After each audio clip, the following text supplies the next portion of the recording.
I know these times won't last, even though they've been tough. Just let them know my people been had enough. Tell them we gon' rise up. We gon' rise Tell them up. we gon' rise up. We gon' rise up. I know these times won't last, even though they've been tough. Just let them know my people been had enough.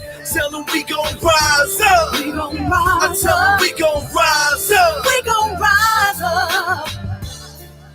Please, Lord, forgive them. They try to hold back and chillin' like they ain't know it was written. Break every chain.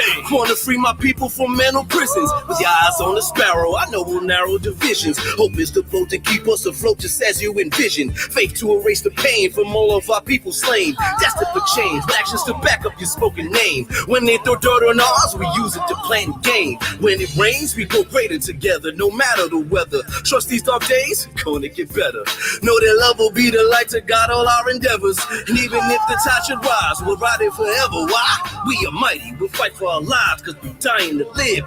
Future is ours, the timing is now. Black and we proud, we saying it loud, we gave it our all. There's so much more to give, we breaking down all the walls. I know these times won't last, even though they've been tough. Just let them know my people been had enough. Tell them we gon' rise up. We gon' rise Tell them up. we gon' rise up. We gon' rise up. I know these times won't last, even though they've been tough. Just let them know my people been had enough.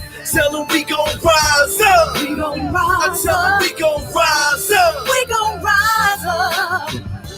Never backing down for the cause. Try to put our life on pause, cause we move in the image of God. No matter the hate that's spoken, our spirits remain unbroken. The divine map says you can't count us out. We are the answer. From the youth to the elders, ain't what you can tell us. Style and brilliance of mind, heart is bright as sunshine. Warrior spirits alive, so no, we won't be denied. So vibration is high and the frequency so angelic, like Rise up. People, come on. Rise up. Rise up. Rise up. I know these times won't last, even though they've been tough. Just let them know my people been had enough. Tell them we gon' rise up. We gon' rise Tell them we gon' rise up. We gon' rise up. I know these times won't last, even though they've been tough. Just let them know my people been had enough. Tell them we gon' rise up. We gon' I rise tell them up. we gon' rise up. We gon' rise up.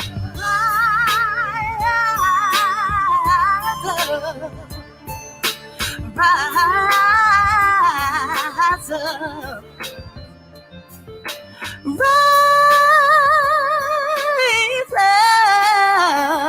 Oh, rise up. Yeah, you already know what it is, family. Soundbytes International Radio. African consciousness is the claim. Our world is the aim. Absolutely. Bringing the conversations pertinent to our diasporic landscape to you, and you all across the globe. You already know our diasporic family. What up? Of course, this is Hasir Nefera, and to my right is Nefera too, my auntie Rock. absolutely. So you know how we do on a Monday night. We just here to bring it to you, here to bring the conversations to you, family. So just make sure, of course, before we get started, to make sure that, you are following us and make sure you're liking and subscribing. If you are following us on YouTube, please make sure to subscribe to us on YouTube as well. We are live on Facebook currently, so you see that on the screen. You can also subscribe to us on our YouTube channel, Soundbytes International Radio. Make sure you hit like and subscribe, and make sure you hit the notification bell so you'll be notified every time we go live. And also follow us on Instagram. Right there on Instagram, Soundbytes International Radio, and Apple Podcasts and Spotify at Soundbytes International Radio as well. So we want to get into some things. Of course, we know that we're coming off the heels of July 4th weekend, right? Which for a long time has been a thing as part of American patriotic culture, what have you, or U.S. American patriotic culture. But we know that things change with information, right, that we all have over time, because a lot of us have subscribed to what July 4th means to the country, but what does it actually mean to those that inhabited the country, or those that helped build the country with very little bit of their freedom in mind? So we wanted to talk about that today, among, of course, other things that we always dig into with our conversations, right? So make sure you join the conversation. Make sure you share the link, share the broadcast with your village, and let's get into it, family. Please feel free to join us in comments. Peace, our sister Ra Lotus. We thank you for joining us, and we hope you all join us as well in this conversation for today. So, now, if you got anything you want to say or touch on or check in with. Peace, family. And thank you always for being with us. It matters. Growing our conversation, our community, and being with you in a way that is authentically no holds bar, clear air, clear conversation, right? So, family, we out here on this on the cusp of this 4th of July, the nation's birthday. Someone said, no, it's the nation's birthday. It's unpatriotic to not be a part of that conversation. Right. So, what I want to do in this moment is to fortify you that it's not unpatriotic to not want to celebrate the truth about the truth. And the truth about the truth is it's not okay to walk in someone else's house, kill off 50 million, right, 200-300 million people, commit a little bit of genocide, little genocide, little sprinkle here, little sprinkle there, a little rape, destruction, and then send out, hey, 20 pieces of silver, 30 pieces of silver, bring us the scalps of the indigenous. All you people that are non-military, just if you want a little coin in your pocket, just go bring us some. Just go out and kill. Go commit murder. Your brother, neighbor, just go commit murder. It's okay. It's totally fine. The government has sequestered this. It's all good. We really want you to participate in this effort of genocide. Then the intentional bio warfare of giving the indigenous smallpox sheets, blankets, a disease that wasn't here before Europeans got here. They brought it with them and gave it to this population intentionally to make them weaken their numbers, thin out their communities, and take their land. And it's not patriotic to want to stand up for truth, because inside of you as an African standing up for truth in that narrative, you also standing up for truth within yourself. Right. As connected to the indigenous of this land, as in a part of the explorers that moved about the planet and set up camps and lived in places across the diaspora, Machu Picchu, Mexico, all over Panama, South America. Different Africans traveled, and as we also learned about our heritage journey, myself, a part of the Crew people, KRU from Liberia, were more valuable to the quote-unquote the slave catchers as navigators and seamen than as slaves. So the Crew people, who is at this moment is very small in number, it's estimated somewhere around 200,000 of them remaining. So in this time, we're supportive of to help with pay and exchange. The Crew people or navigators likely navigated from there, because African people, they had their own boats, they traveled the world, they had already been doing this. Right. So you get to stand in truth and not become seduced by flowery white people language. Because we tell you here at Soundbytes that there's the tale of two Americas. And I am extremely frustrated for having to minimize the experiences of African people to make sure that other people are happy and content with the circumstance that they get to live in at the harm of others. It is really dysfunctional to have to participate in making yourself sick. Right. You have to mentally put yourself in a very sleep state, to most of the sunken place, right, in order to participate in things that are literally hurting you. Right. Participating in your own mental side and spiritual suicide, essentially. It's almost like masochistic. A masochistic experience that we're being forced into, to be placed in that space and have to constantly deal with it year after year, right? To deal with the reminders year after year, and to the point where even in this day now, we look at Juneteenth and more over the years, say probably over the past decade or so, more specifically over the past 5 years or so, where Juneteenth has gained more quote unquote notoriety, so to speak, amongst our community, which is beautiful that people are understanding that a little bit of history more that hasn't really been highlighted in at least our textbooks, for millennials and older. Hasn't really been highlighted in that particular way. It's part of the information that you just kind of got to get from outside of the westernized school system.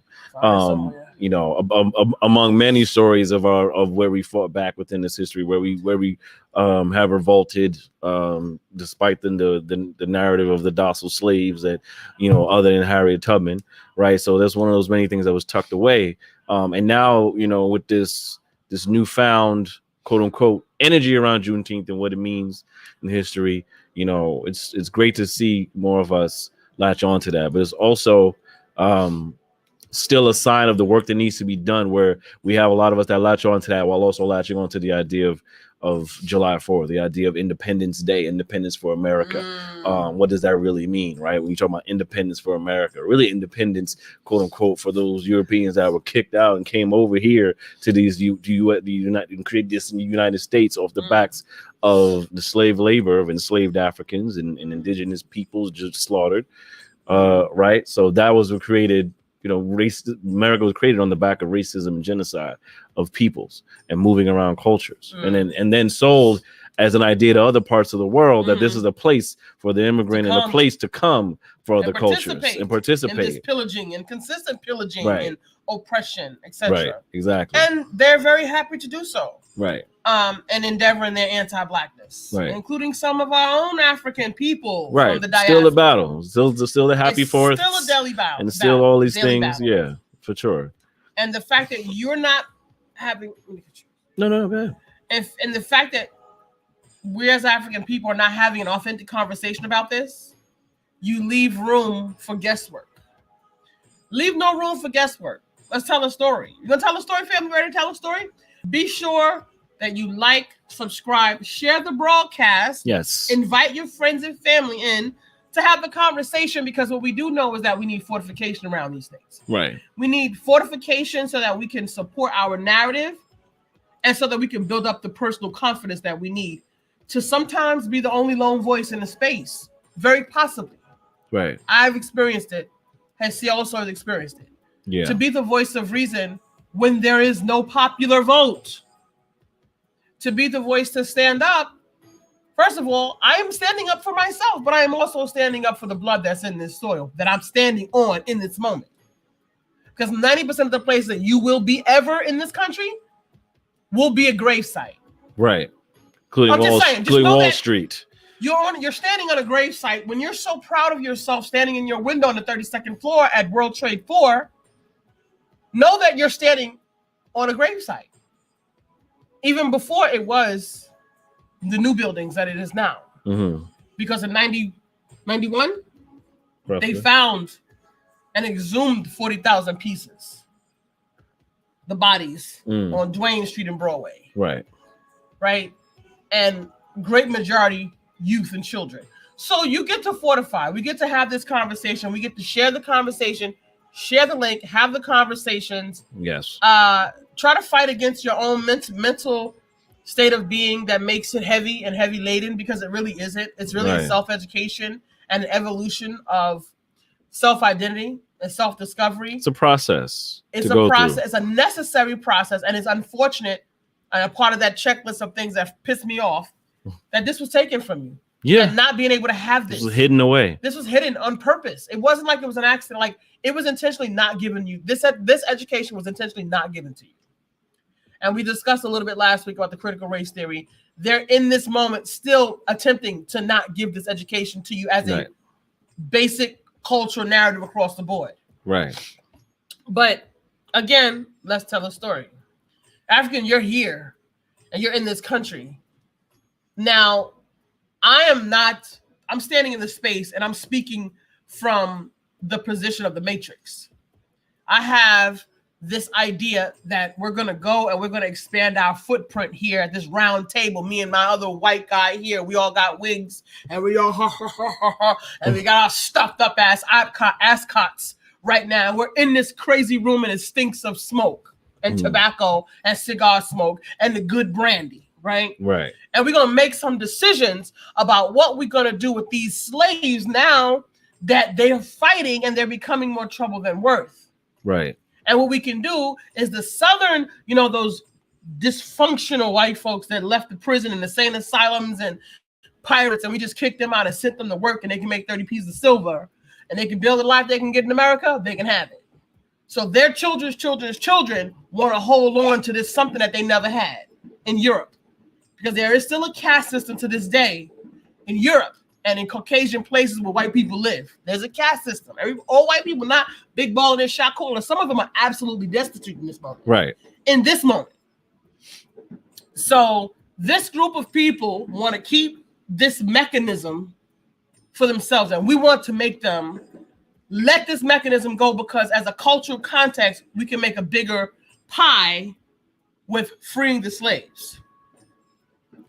Emancipating the slaves, changing ownership from a person and making slavery a state circumstance. Right. Well, now we issue you a social security number and now you're registered to the state. Your ownership is registered to the state because unless you're a sovereign person, if you're a social security number, you're registered to the state. Right. All right. So there's some conversation that we have not had in our community about our citizenship and our state of being. Right. Neither here nor there. We back to the round table with all of us white guys smoking our cigars and choked up ascots. So we have these slaves. They want to be free. They want rights. They want a piece of the pie. That's not a part of the plan. So what are we going to do with them? Where we going to stick them? Right. What are we going to do? How are we going to treat them? Because we need to continue to keep this mechanism. This cotton gin keeps running. We got to keep stacking this bank, filling up these coffers here in England, filling up the coffers and sustaining this, annex Europe in the northern part of America. What are we going to do with these workers? This chattel slavery system. Mm-hmm. So this is why Frederick Douglass asked too, what is the fourth to the slave? Because in 1776, the birth of the Constitution, 1865 was nearly 100 years later. Right. So where's the celebratory conversation for you as an African in this tale of two Americas? Like, you're not even in that landscape. Right. Not part of the conversation You're whatsoever. Not at all part of the conversation, just in the context of it, just as it is. 1776, emancipation hasn't yet occurred. So why does what the fuck does law mean to you? Right. Even freeing the slaves was just a bargaining chip in the war. I mean, it wasn't about caring about slaves. It was about caring about the war and winning. That's really what it was about. So if had they had it their way in a successful manner, slavery probably would still continue, and it does in just another format, waves. another waves. Right, slavery continues in the format of new Jim Crow, and they continued as far as the Red Line. They continued as far as the 13th Amendment. It continued Jim Crow South. Absolutely, yeah, and in the prison school to prison pipeline, and all these different pieces of legislation that get made to do such things to harm Africans. And we stand here in 2021 still trying to fight for legislation to reverse those issues. Right. And in the face of folks that we say we want to hold accountable to reverse those particular issues, and they still sit on the tables collecting dust, anti-lynching bill, anti-hate crime bill against African Americans and whatever else may exist that could support the health and livelihood of African Americans. Whatever those bills are, they're still not even under consideration, and they get passed over. And we make it okay by virtue of just we get forgiveness, and we in public forgiveness, and we get celebratory when someone says a nice thing and pats you on the back for winning this or excelling in that, but that doesn't change the conversation. So what really would be independence for the African even today, right? Juneteenth, okay, that was June 19th, 1865. Yeah, wonderful. but we still have been complicit in our own mental and spiritual slavery since then. 150 years and counting, 156 years and counting. That hasn't changed. It's the mechanism has changed, but the situation has remained the same. And now, and what we're dealing with now is the slavery of our own complacency. Of, oh, you think you have this? Oh, you're dominating all the sports. Yeah, you're dominating all the sports, and to provide entertainment for white folks, comic relief, and for other people. A commodity. You're basically reduced to a commodity, and we've given you this comfortable seat. And you should take it and chill out. And still building capital for those oppressive systems. Mm-hmm. So what does it really say? Independence would say that these are leg ups and freedoms. And it's very much so that there are white people who may call themselves liberal who actually think this way, as well as Africans that think this way. That this is look, you're excelling, you know. And I say this because I read into a comment today, like, oh, you guys are excelling in all of the sports and the things. What's the problem? How could you say you're oppressed? Because that's not a sign of freedom. It's not a sign of freedom to win in a system that has already bogged down the skills we already had in the first place. We already knew we could win and do these things. It's not about winning. It's never been about competition with us. It's about doing what we do best. And a lot of these activities are things that we just do best. And you've now made it a commodity to make oppressive systems money to continue and to strengthen their control and their social control. That's what it does. It doesn't change anything for the African other than a pat on the back and a couple of shillings here and there. It doesn't change your position, because at the end of the day, you're still stuck in a possibility of not right. If you get out of line, or if you say too much, they went and they got into Kaepernick's pocket. Like you're still there's someone who still has the ability to pull your strings, which is a problem. And there's really no need to even have a long conversation with people of a white culture context, because they're not at the round table. John and Jane Q. Public, this conversation of a sovereign African nationhood and identity is not to be wrapped in any way in your conversations on everyday conversations with white folks. Right. They're not, because you're going to be cordial and civil and respectful, because the system at this point is so convoluted. Everybody is so mixed. It's almost it's difficult, especially when you live in urban communities. Right. So at this moment, your conversation is more systemic and on the higher rung. And one-on-one basis, the only thing you can do with everyday white folks is you can be who you are being and have them adjust to your being. Right. So this is why I'm saying to you, there's no need to have a one-on-man fight with them, because it's also a fight you can't win.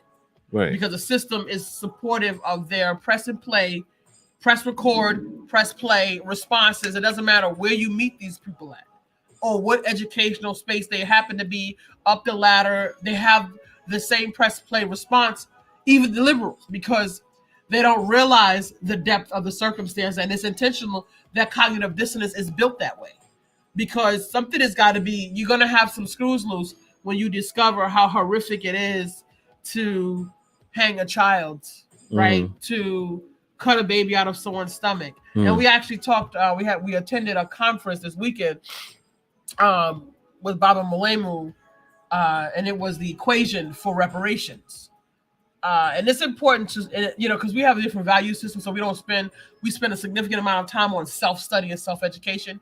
So attending this conference lecture with him this weekend, and he gives lectures all the time. Mwalimu Baruti, coined the Menticide book. Get that one is foundation, at least the why, to help you understand the why and how it came to be. Right, you got to start somewhere. Some foundation work around that, because you really want to confront that conversation first, right? The problem is this. This is how it occurred. Right. This is the lineage and how it, I'm on the end of solution-based practicality, everyday living experiences. So how do you put this work to work?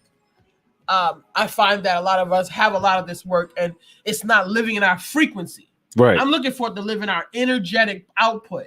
I'm not looking for what you're saying. I don't need to hear your word. I need to feel you.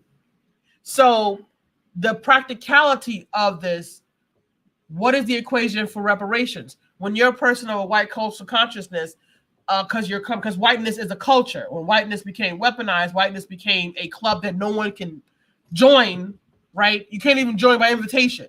Even if you come in by invitation, you're still a pet if you're not white, if you don't have those roots, that cultural group.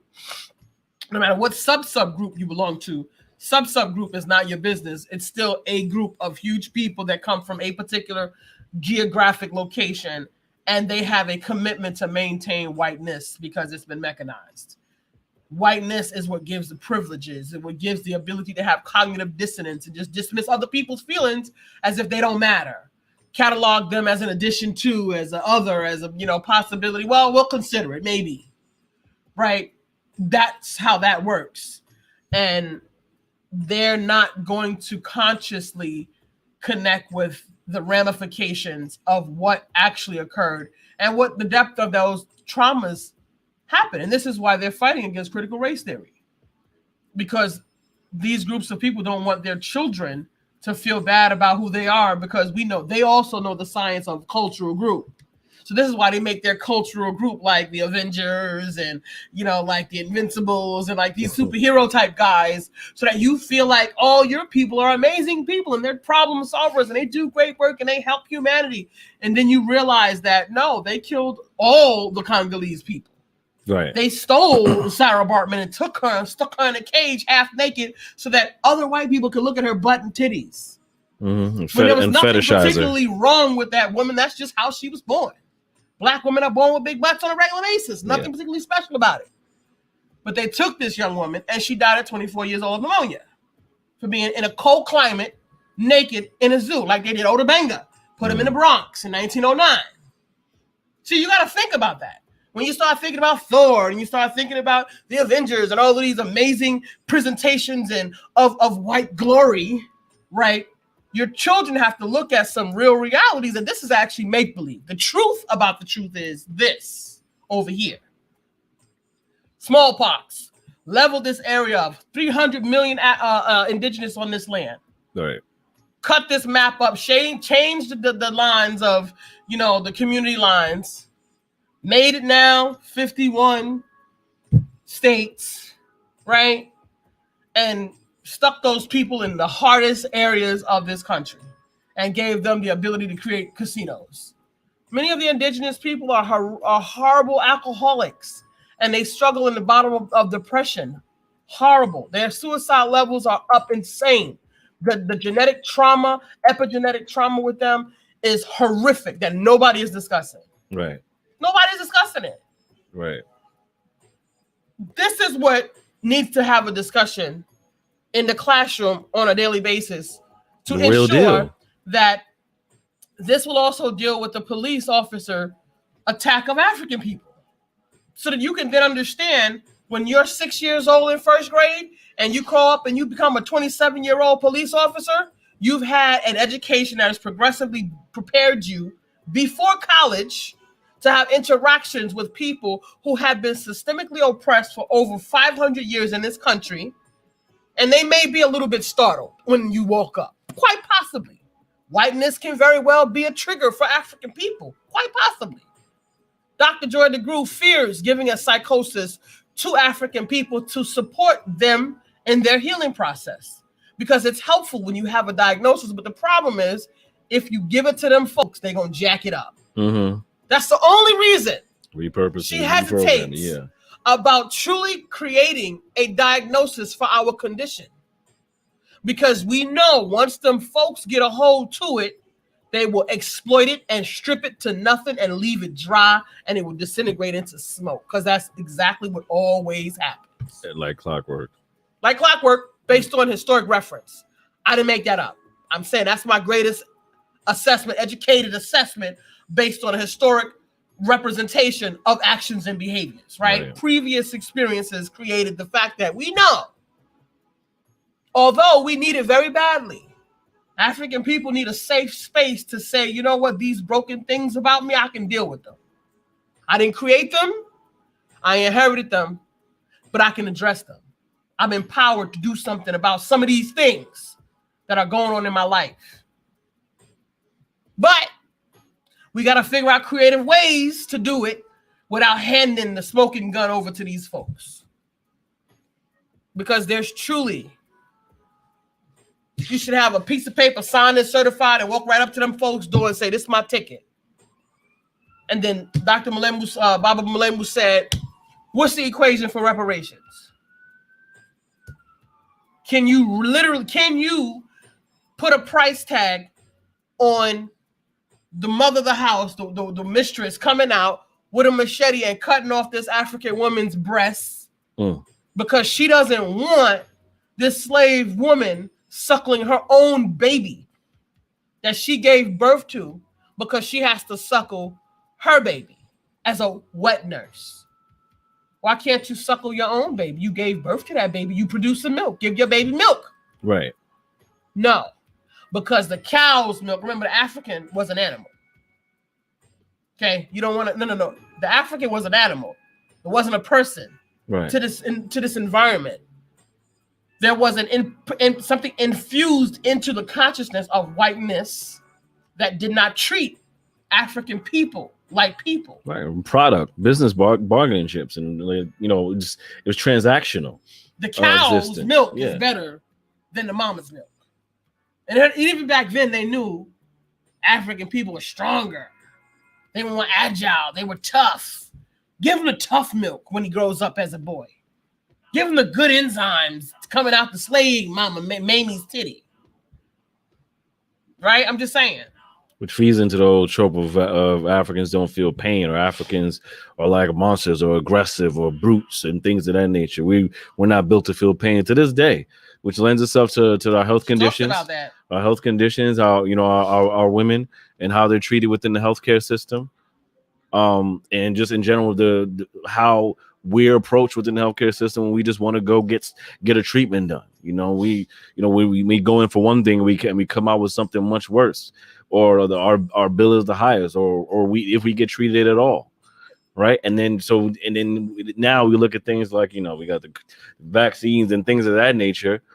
And we wonder what's the ball to drop around that, and what that's leading towards healthcare, and why the narrative has changed so swiftly, and to what end of how we're healing, of how they chose to withhold healing to those Tuskegee men and women that were subject to that experiment, withholding their health, withholding their cures for their pain and their suffering for the sake of experimentation and figuring things out. But we were still animals. We were still the savages. We were still the beasts that don't feel pain. They'll be all right. And if we lose them, then we just lost another nigga. Buy another one. Or buy another. That's what they did over with the medical apartheid. Right. They would just go buy slaves right down at the auction, spend $15 or $20 and get 2 or 3 of little ones, and try to keep them 15, 16 years old. Don't give them no anesthesia.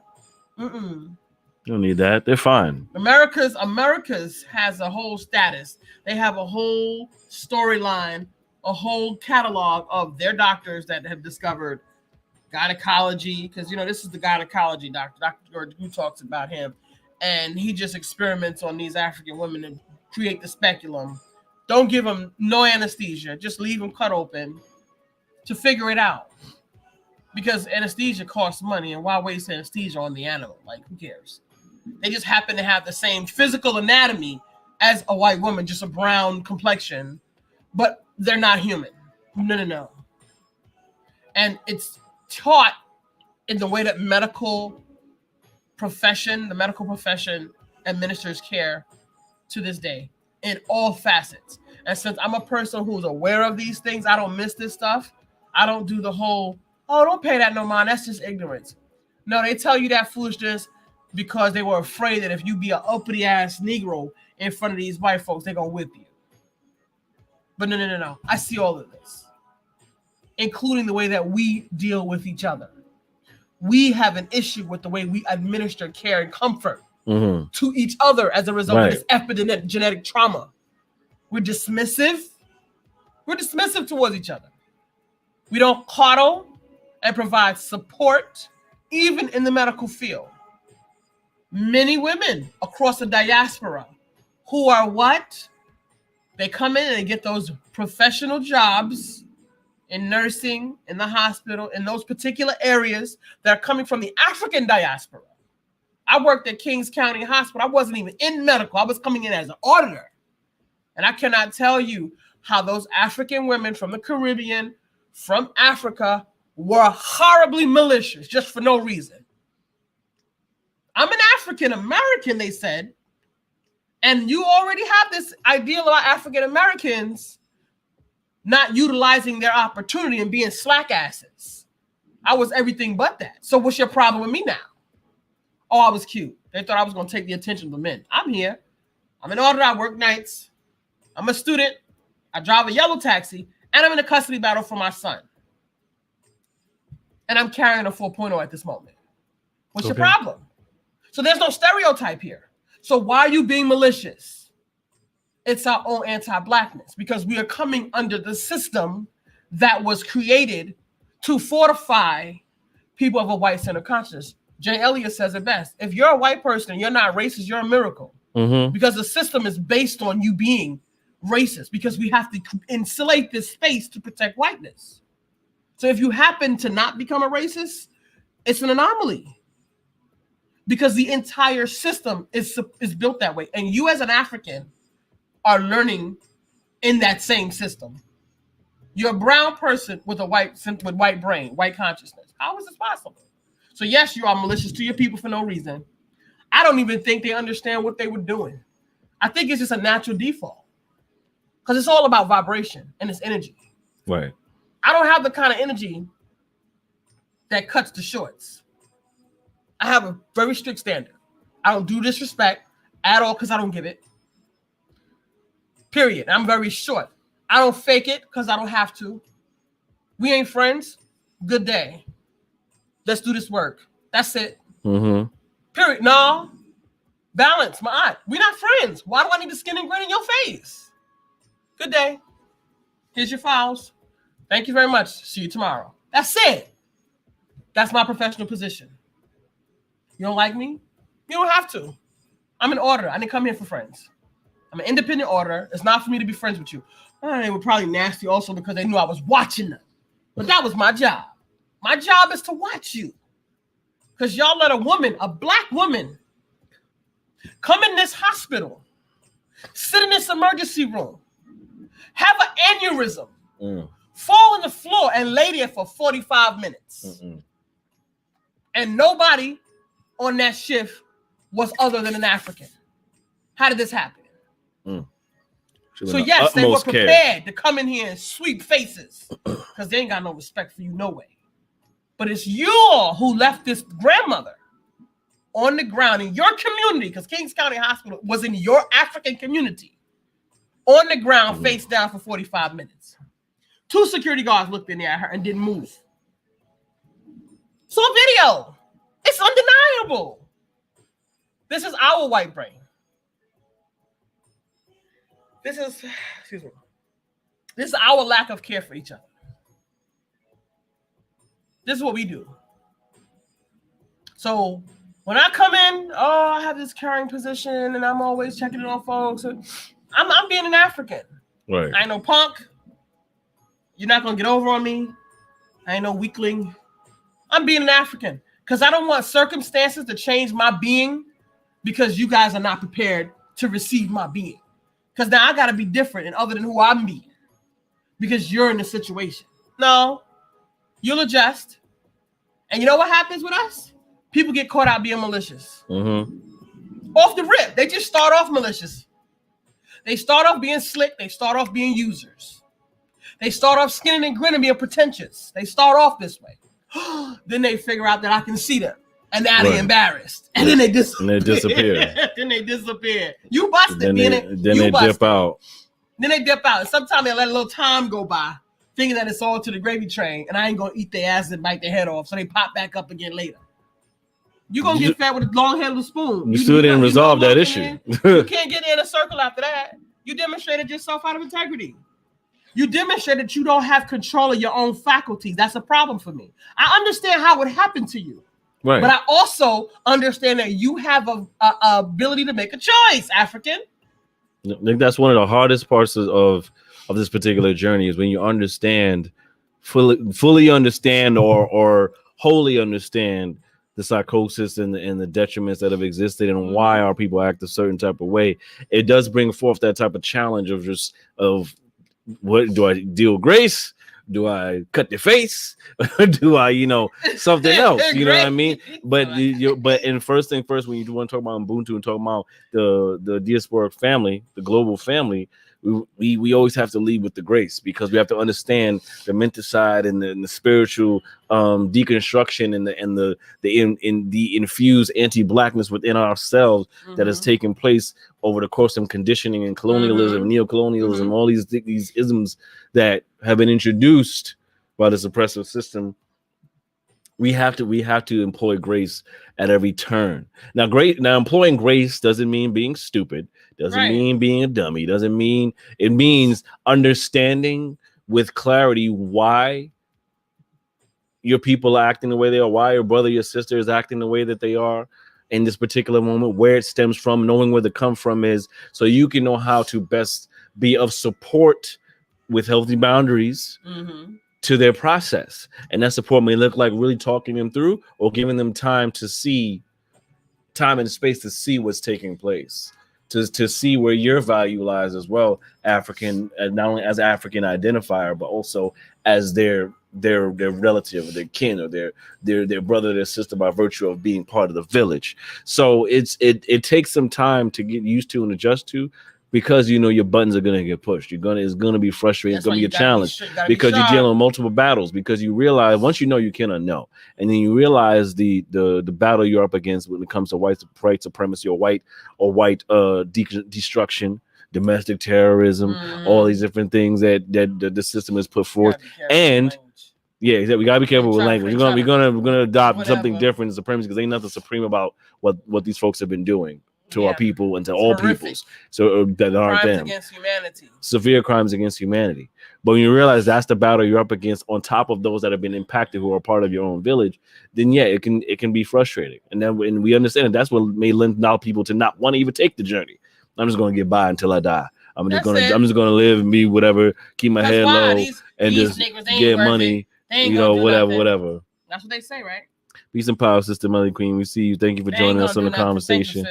Please remember to like and subscribe on our YouTube, and follow us on our Facebook for those that are just joining us, for those that are tuning in, and make sure to keep following the conversation broadcast. Share the link, and join the conversation. We're talking about all things, of course, diasporic, from the perspective of looking at what independence looks like for the African. What is the equation for reparations and everything in between? So, but right now we're really talking. We're touching on at the moment, just looking at how we can go through this walk, challenge ourselves to go through this walk of getting deeper into our African identity, knowing what it means to step into that, and also knowing the essential consequences that are coming your way as part of this journey, but to not let up, but to understand that they will be there. And it'll take the fortitude of yourself and mounting up with other like-minded folks to go through this walk. It's not an easy walk, but it is a walk to be shared, to be had and shared in, to build up our village, because we need us. We need each other. We're all we got. Our family is not just the blood that we're born with, but it's the people that are around us that share in this communal experience. Right. And that's why we know things. We make light of it on social media all the time. Like, Black families at Thanksgiving, and Black families during the holidays, and Black families at the cookout. That's a communal type of thing. It's jokey joke, but it's a communal type of thing, because we understand the power of village and the power of family, especially that no one else shares in it in the same type of way as we do.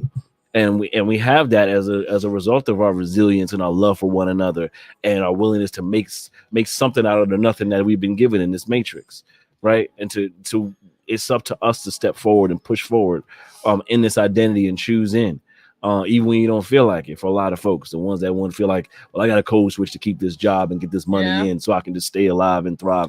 That's not fair to you. That's not fair to your energy. Because at some point in time down the line, you're going to come to odds, and it's going to be in a grenade explosion in your brain. So you might as well own it now, who you are, and be comfortable in that space. And then look to define new spaces for you that you can curate that'll make you happier in loving your African-centered space and African-centered consciousness and your African-centered identification and being and your African-centered people. because you gotta be Well, it comfortable with your doesn't make people. sense that we wouldn't try to create our own space. It Right. doesn't make sense that we wouldn't want to harness our power. It just doesn't make sense. Mm-hmm. I listen. I tell you that a lot of folks do a lot of learning. There's a lot of positions in the house of rebuilding and healing, and the healing curve for us as African people. And there are many different types of necessities. There is a great space for scholarship. There are many people doing this work on the ground in many other different capacities: food sovereignty, food justice, healing, science. Medical, biophysiological, law. Like there's law. There's many ways and many fronts that we are on the ground in this space. And I came up at a time when being a great conversationalist and having a lot of information about a lot of different things so that you could offer to the conversation, offer to the build something. I realized that's not a thing anymore, because people are talking in emojis now and shorthand. Right. So, and then also people are just afraid to speak up because they're not confident in what they believe, because somebody told them to believe it and they don't really believe it. Yeah. They just regurgitate what somebody else told them because it was the popular thing to say. And that's dangerous. And that's sad. Dangerous and sad. They have nothing to offer to the conversation, and that's unfortunate. I'm tired of it. I don't want to be an inspiration. Right. I don't want to inspire people.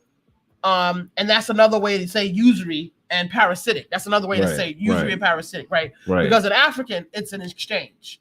So I don't want to be an inspiration. I want people who take up the work and put it in their lives and know their skills, who can make contributions themselves to building bigger.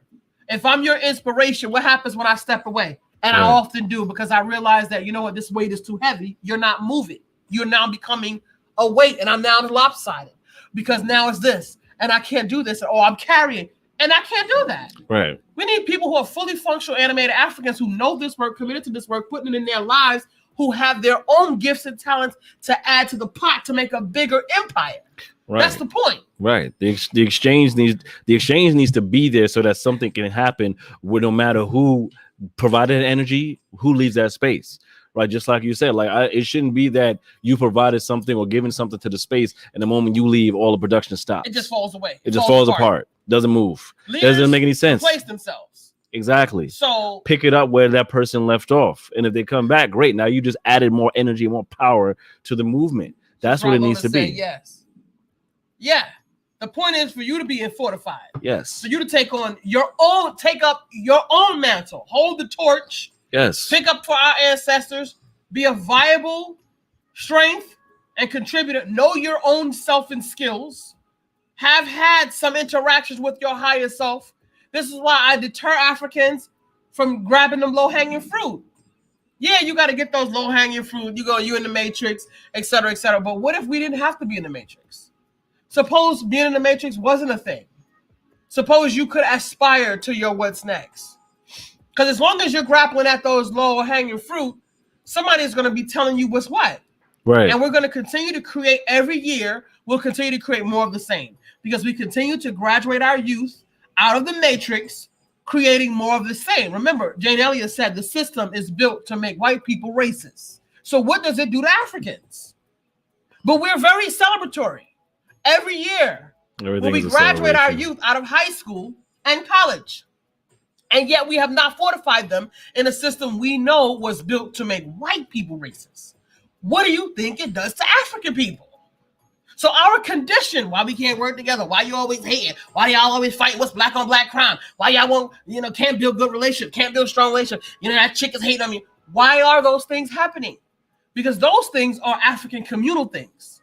But the faculties you're using were built to create white people racist. Right. So you're not using the proper faculties to create your outcome and desired effect. Right. That's extra work. It's extra work to be that constant in that constant state of dissection of your human experience, right? How much, because the African is your duty. If you say that you want to get rid of it, be more of a solidified African or fortified African, is to dissect every moment in time where you're embodying these elements or these pieces of this white-centered consciousness that has you destroying yourself and your people around you, whether it be emotionally, mentally, or even physically, or what have you. Or just being, you know what, deceitful. Yeah. You know. Excuse me. Just being a user of these allergies. Just being a user. On the or not making, because listen, this is not a spectator sport. So you can't stand on the sidelines either. You can't. Yeah, you can. Don't think you can. You're part of it. You're part of it. You're in it. And if you haven't chosen a side, you've chosen the side of the oppressor, period. Because if you're not one of us, you're one of them. So we can't trust that you're over here working towards African sovereign condition. And be very clear, don't allow white center consciousness or people to intimidate you and make you feel low or any kind of way about standing up for who you are as a person, because nobody else is out here doing that. Mm. See, you don't see certain types of people out here protesting because they let their money do the walking, right? We out here protesting and whatnot because, you know, we trying to do it on a budget. I'm just saying. Because we all got our priorities all over the place. But also make it make sense, right? Also make protests make sense, right? Coming with a goal, coming with, it's good to raise awareness to the situations, to the problems, but also coming with the goal in mind. What's the plan? What's the idea? Who you protesting to? Where are you protesting? Where's that energy actually being placed that matters to shift the conversation necessary for us to get steps closer to who we are and the justice and all that. At this point, it has become a media stunt. Right. It had a function before. It's almost becoming autopilot now. When you talk about the word justice, that becomes autopilot. When you see those folks in Europe and those huge groups of people pouring out, and I mean, when you see protests in these other countries, you see it's real 300,000 people. Strong. Like, we don't care where they came from. They just on the street, not playing out here in the street. The Sudan. Period. All of them. They was out there, million strong, not playing games. You know, out here, you know, we kind of willy-nilly, you know, I gotta go to work kind of things. You know, we're so comfortable in our, and that's what's happened. That's a habitual behavior. So you're basically it's called positive reinforcement. So we just give you these trinkets along your journey to keep you content enough to build up bad habits of contentment with your oppression. So you're basically comfortable being oppressed. You're basically, you know, it's an inconvenience to stand up for African sovereignty. It's an inconvenience to stand up for our children. Right. It's an inconvenience to choke that pipeline from school to prison. It's an inconvenience for you as an African to choke that pipeline from school to prison that are getting our children. And where are our children going to get their husbands and their wives when the pipeline from school to prison, because they're not shutting down, they're commodifying African bodies yet again. When they decided to make prisons private and federally traded, your teachers' unions got mutual funds that trade on that school to prison pipeline. I just want you to know that. It's a part of their program. It's a part of their mutual fund. And I didn't know. I just give my one amount and it goes into that mutual fund called 3645. And 3645 has a diversified fund, and some of that money is dispersed across 25 different accounts, and one of them happens to be the Federation for Private Prisons. You ain't know. That's not my business whether you knew it or not. Probably named it something else. I'm just saying that's why it's fund 45 for whatever 6. Like that's exactly, how they do it, right? So you don't know coded, what your funds, where that money is. They're not gonna fund us if they think it's this. So let's think of something else. We got a lot of work. We got a lot of work to do. We got a lot of perspectives to look at, you know, and we're we've been socialized into laziness, lazy brain. We've been socialized to think everything is hard and egregious. You know, we're not built like our ancestors. We are not built the way our ancestors was. So if we want to get some ignition, you want to be inspired, you need to get connected to your ancestors. Yeah, you know, that's what the Dr. Mwalimu was talking about. Baba Mwalimu was talking about in that conference. You need to get connected to your ancestors then, because half of y'all don't know them. And slavery wasn't back then. It was 5 minutes ago. It was 150. It really wasn't that long ago. It really and wasn't slavery that long lasted ago. Longer than we've been quote unquote free. Like it was 156 years ago, y'all. 57. Slavery was 250 and change. Like, you got to think about relativity. You know, I'm entitled to have. We got all these entitlements. Oh, I'm entitled to have a good life. Not really. There's certain folks that are 2 minutes from being great grandparents off of how long ago slavery ended, quote unquote. 100-something years old. These are people that have seen things. 107 years to give. old. So if we need constant reminders of Fletcher context. From Tulsa. Yes. Think about Tulsa. What is the equation for reparations? This woman was 7 years old when all of this happened. That's crazy. You got to think about that for a minute. You got to think about the fact that she's here after her life. She was, her life was completely twisted inside out. Like all of her family just left their home. They had a good life. And what it means in this country, when you think about a Tulsa, Oklahoma, that was 100 years ago. When you have a community of people that had their dry cleaners and their law offices and their bus drives and their post office, when you have communities all over the country that have these things, you build out from that. So because our stuff was choked and constantly stifled, and over the course of 150 years, our things were consistently curtailed with everything, bad communities, crime and drugs and illness and sickness and the attack on the psyche, black dog, white dog experiment. All of these things were intentionally done to curtail the development of an entire group of people. Now, this didn't happen. This wasn't like whenever ago, a long time ago. This is recent. They're even trying to make laws right now to curtail your ability to vote. How you you're a shareholder, but they can take your right to vote away from you. The fact that you hold shares gives you voting ability. How is it they can just take your voting right away? 2021, y'all. How they gonna do this? So you're comfortable in your situation when you don't realize that if you don't do nothing, nothing will occur. You will continue to get what you've been getting because you have done nothing different to create a new outcome.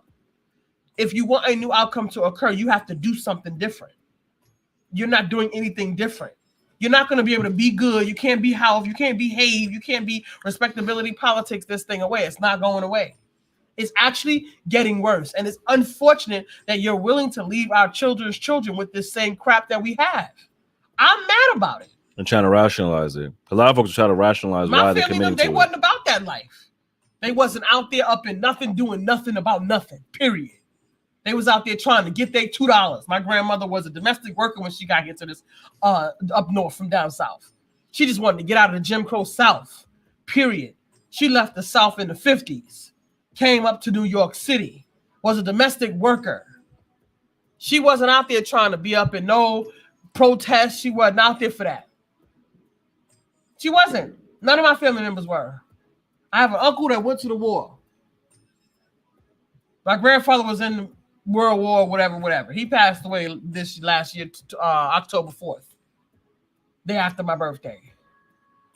They wasn't out there protesting for no African rights and sovereignty and understanding that you're a human being, and the fact that these folks took away your humanity. You need to figure out how to get your humanity back in the world first.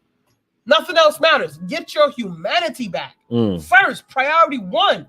Mm-hmm. Don't give a damn about no jobs. We don't need no freaking jobs. If you stay out of our house, we'll grow our own food because we've been doing that too. Leave us alone. We good. But now you're so vulnerable to the point where if they close a grocery store, you can't even get no food. Yeah, then what next? You can't even get no food. If they close the grocery store, y'all trying to buy toilet paper. For what? What y'all do with toilet paper? You're going to be shitting everywhere? How you going to shit everywhere if you ain't eating nothing? You ain't eating nothing. The hell you going to be shitting? Your organs? I'm just saying, family, are we thinking about these? Are we thinking? For your Christian people, I tell you, my grandmother wanted me to be a minister in the church. He who loves his skin, he who loves his flesh will lose it. Who loves his life will lose it. It's easier for a camel to get through the eye of a needle than it is for a rich man to make it into heaven. Damn. He more don't That's get a good one. That philosophy was a boss out here in that Bible life. Damn. When you out here in that word life, listen, that thing will have you going through some changes. Mm-hmm. But see, Baba Kamin said it's based on kinetic science. So it's a derivative. And since I didn't have kinetic science when I was in that word, in that book, now that I have African-centered consciousness, I have a synthesis for it, and it makes sense now. I have reference, I can cross-reference my material now. But you know what they say? It's all about habitual. Repetition is the mother of all learning. I am telling you. I was in that Bible heart body, Bible school, Bible study, read the word, memorize your scripture, can't go play, got to memorize, write it 4, 5, 10, 20,000 times, recite it, explain it. It was hard body in the church and the choir. Yes, so I know that thing. I know it. And even when I am in my mind finding other reference material, my main default goes right back to this Bible. It goes right back. And this is why I'm telling you, I'm working with my own consciousness to have you understand that it's work to do to switch those gears. And I'm committed to switching the gears. And it's still gotta be committed. We gotta be committed, dedicated. Who kind of finagle willy-nilly with that thing, and there ain't no parade for it, and nobody gonna clap for you. Yeah, we on our African journey, doing our African identity. More people more happy about us getting a car than we are about getting our African identity. That's where our values are. More people ready to clap and stand up and shout on the rooftop and throw you a big parade because you bought a new car. What difference does that make? Like, we needed a vehicle. What's good? But trying to find your way and beat your path through your history and garner yourself, your birthright. Ain't nobody really here for that. It's kind of, that was cute. That's all right. That's nice. And they thought, that's nice. That's nice. You know how the old folk do. Oh, that's nice. That's nice. See, these are our priorities. So it's for us to put this work into our daily lives and for us to build up our resistance up to the temptation that the matrix is going to constantly be cajoling you. Whatever the sweat is, whatever the nervousness in your voice, the crackling in your voice, whatever the sweat balls coming up in your chest and in your hands, you better fight them. Fight them. Because you are a human and you're owed that. So you may have to tussle with some people trying to give you shade. And it's really not necessary for all the pop in your neck and the antics. That's not necessary because I don't carry any of that with me when I go into the street. Right. None of it. Them antics off when I'm with the family. When I'm out here moving and shaking in the world, I still get my point across and connect what I need to connect to, but I don't have to do any of those things. Certain language that you use, let folks know their ears go up like, oh, yeah, she ain't no dumb one. Exactly. You called the task. Right. You called the task. And you know what? Oftentimes as Africans, because we're so vulnerable, we are often fighting fights that we just can't win. But you better not buckle. Yeah. You better not buckle out here in these streets. Because you got to know the enemy that you're up against when it comes to those things. You got to stand up. You stand up regardless, no matter what. Even if you realize, like you said, you may not win this particular fight, but the war is won by you standing strong in who you are in your essence, no matter what, to the end. Stay committed to your ancestors. Don't break, because that's part of the war. You break, you lost. You got to build up your own consciousness. You got to build up your own fortitude and your own confidence in yourself and your ancestors and your birthright. If you don't believe it, nobody else gonna believe it. You'll adjust, they'll adjust, and the longer you walk in your spirit, the longer it'll take. Keep it going. The mechanism that they're using, we must understand the writing on the wall here, because it's constantly out here for us. And I can't listen. I've been going through this my whole life for the most part, so I don't let people just tell me whatever they want to tell me. They know I'm not going for it. They can see it in my face. I don't have a poker face. I don't have a poker face. My poker face sucks sometimes. These folks out here talking about they got a royal flush and they get ready to take the board. But you sitting here and you holding back because you don't know what they're holding. They trying to bluff you. They got three. They got a triple threes. Hot card, freaking jack. You holding a royal flush. It's a poker game. You holding a royal flush and you intimidated. But they bluffing. They hot card on the table. Oh, we raising you. We raising you. And you sitting there shivering. You holding the tightest hand, but you shivering. African, you get your birthright. You holding the tightest hand. Let it go. You holding the tightest hand. Always. Don't let these folks bluff you. Because that's all they doing. How does 13% of the world population intimidate the entire world? How? That is one of the greatest feats I've ever seen in my damn life. The greatest game. This is right here. This is every time I think of my own life, that's incredible. Right here for real. How does this happen? But we take notes on how to destroy people. But we don't take notes on how can we manifest that type of social control within ourselves and capitalize on that for ourselves. How do we get rid of the just destroy people part? No. But how do you strategize for your success of your people? For success, strategize just for thriving, right? Not success against others, but success for the thriving of your community and your village. Period. And I don't. That conversation. What does that fortification take? That conversation isn't really coming up because I'm really having it. And it really isn't coming up in the consciousness. We're barely having that for just our individual self. It really isn't coming up. Most of the conversations that we're having is simply about how to make a better space within the matrix for ourselves.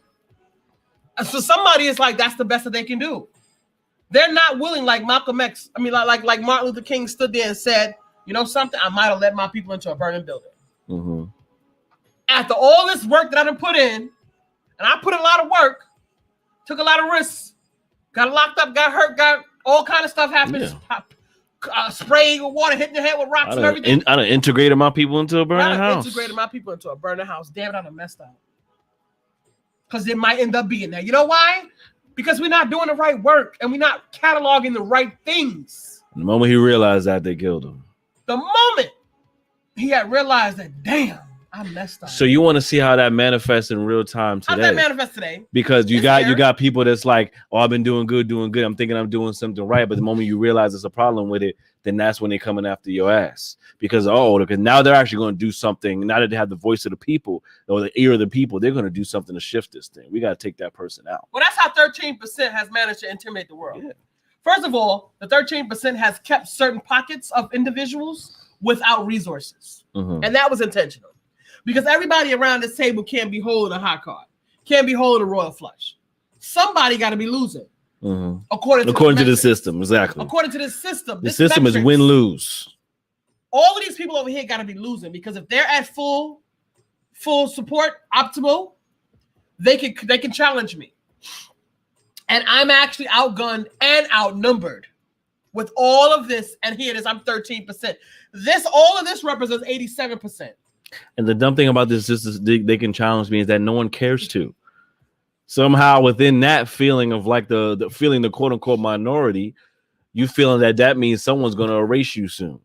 How did that develop? And now you've made that the social consciousness of the global experience, or at the very least of the U.S. experience, the U.S. American experience. This is a global experience. This, I mean, in varying degrees. The global experience is such that there are certain individuals at that table who have a bigger share than they do. And you look at wars and things like that. I still believe in that. They got bigger shares than they got their little funky 13%. I'm talking about in America and in Europe and wherever you find pockets of white people. They still only represent 13% of the entire world population. What they do with other folks who have their huge share is they negotiate with them because they can't be intimidated. Because you got guns, we got guns. What it is. So you got to invite them. So what they do is they invite them to the table. But trust me, if I know history, these folks here, this 13% are waiting for an opportunity to get a leg up. Because they play in battleship with real lives. So they're waiting to get a leg up. And you know what? There are certain people in certain spaces with their share who know this, who not taking no prisoners, who don't want to hear nothing you say. All they doing is they're agreeing because it's a mutual benefit until it's not. And then we're going to get up from this table and we leaving, period. And you ain't going to do nothing about it. See, Africans, we over here being black. And Africa is weak. This is one of the things that Baba talked about in the conference. So if something happened over here with African people, they're over here shooting. Police are killing African people. Do you think that's going to happen? How many times do you think that's going to happen with someone from an Asian country before that Asian country sends this an international incident? What happened to George Floyd? If Africa was at full attention and optimal, this would have been an international incident. Yeah, because they would have come over here to rescue. See, but the issue is they intentionally kept Africa in deprivation. And Africans are coming to places where they're Europeans and where there's some opportunity, and they're playing into the system instead of doing what other countries do. People come here, they finance them from their country, build what they got to build here. Since y'all want to monopolize the American dollar and put the American dollar up so high, fine, we'll just make plenty of your American dollars and pump it back into our community. Basically. See, but that's a collective consciousness that we're not having because all we want to do is look fly and stunt for the gram. That's what 42 million Africans in America is doing. We looking fly and we stunting for the gram. And we are in pockets across the diaspora bleaching our skin trying to buy bundles. And rationalizing thoughthood and twerking and all these different symbols. But that's not all of us, right? there's a great majority of us who are literally just trying to make a better seat for themselves in the masses' house, and Right. they're no good either. They're not helpful to the broader landscape either. This is an analysis. I'm analyzing our assets. Where are our assets in our community? Where are our assets? Where do they lie? Who are the assets? The people. Fred Hampton said, "Where the people are, there's power." Yeah. Supposed to be. I don't see it. Supposed to be, yeah. I don't see it. And I was just thinking about Fred Hampton too. He was talking about the whole 21 bringing years everybody to the table. What he was looking to do to bring people to the table. He was saw as a man of He was on power. the ground, Barely looking for 21 the years people. old, on the ground looking for the people to organize. Why? Because you know what people organize is the people with power. Just like he said, anywhere there's people, there's power. There's power. So if there's power, that means to the system, that means a threat. So the system is going to do everything to neutralize or eradicate that threat. Same thing with Brother Malcolm. And going to doing this pilgrimage and going to Africa and going to all the different world powers to talk about what it means to organize. We lost him. We got Brother Kwame Ture. We didn't lose him to all that in the same way that we lost X. But we lost him. He was a powerhouse. But his work, but he was made infamous. He was not many people talk about him, which I always think is very interesting. Not many people bring his name up, more so lately than I've ever heard. Do they bring his name up in these conversations? But he was very much about the organization. Organize. If you pull a quote, that's the most famous one you'll probably hear. But it's true because it makes sense because we're not organized. And that's the difference maker between us and other cultures, especially us in these power structures. Organizing, come together no matter what your bullshit, your tiffs between your one another, your brother, you keep that in house, you worry about that later, or fix that on the side. But we're going to mount up and come together into this front to make sure that our house is kept tight, that our foundation is still solid, that our roof is still solid and keeping us protected from all the outside attacks. That there's food in the system that's keeping everything moving in the house, and we're operating our house at full capacity and full power. We don't have that. We don't have that as much as we think about, oh, we can come together for a party or come together for a barbecue or come together for festivals and celebrations. That's all well and good, yes. But we're actually not in a position to be in this constant state of celebration when we're still working on our freedom. We're celebrating the ideas of freedom, and we have not even reached the remote peak levels of understanding what humanity actually is in the face of these folks. For ourselves, we don't even know what humanity is for ourselves. We believe and subscribe to this system's ideas or their definitions of what our Africanness is, what our blackness is, by virtue of symbolism and media propositions, and all that symbolism and everything, and all that is pushed outside of these borders, so that people outside of us don't even believe anything more than what we are of dancing and entertainment and shucking and jobbing and clowning. And then we're this mythological monolith of this one type of being. Oh, these Black American folks, they're good for a good show.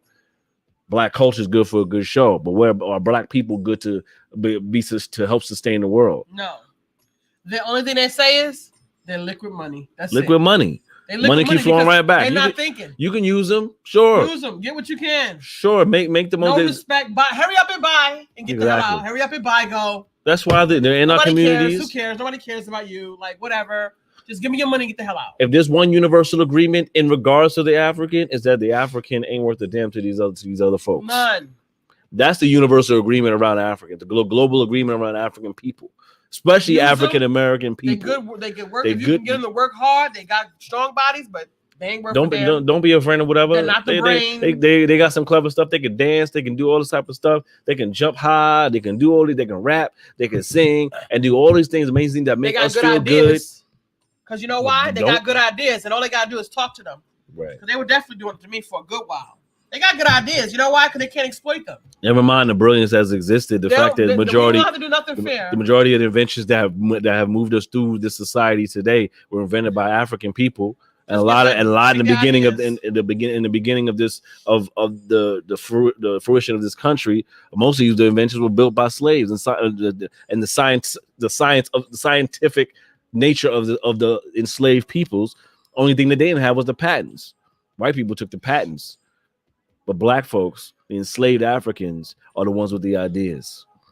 Because the work creates the creator of necessity. Mm-hmm. And look at creativity is the work of necessity.